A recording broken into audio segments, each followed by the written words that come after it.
ভোটের প্রচারে এবার ময়মনসিংহে বিএনপি চেয়ারম্যান তারেক রহমান যোগ দিচ্ছেন ময়মনসিংহের সার্কিট হাউস ময়দানে নির্বাচনী জনসভায়।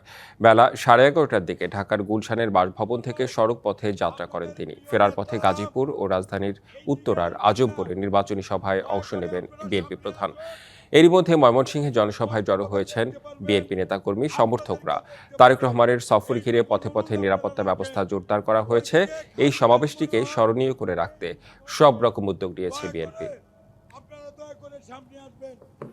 সংগ্রামী সাথীরা, এ পর্যায়ে শুভেচ্ছা বক্তব্য নিয়ে আসছেন নেত্রকোনা সদর আসনের বিএনপি মনোনীত প্রার্থী ডাক্তার আনোয়ারুল হক।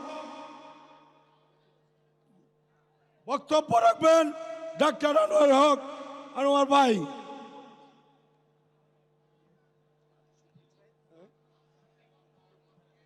বিসমিল্লাহির রহমানির রহিম। আজকে এই ময়মনসিংহ বিভাগীয় এই নির্বাচনী জনসভায় আমি ওনার এক নজর দেখবার জন্য মঞ্চের আগে আমি বসবার জন্য আমি কিশোরগঞ্জ থেকে আমি রাখতেই আমি এখানে আয় বসছি। ওনার যে বিহেভিয়ার, ওনার যে আচরণ, ওনার কাছ থেকে আমরা আশা করতেছি বাংলাদেশে উনি অনেক কিছু নতুন কিছু দিবে, আমাদের আশা আছে।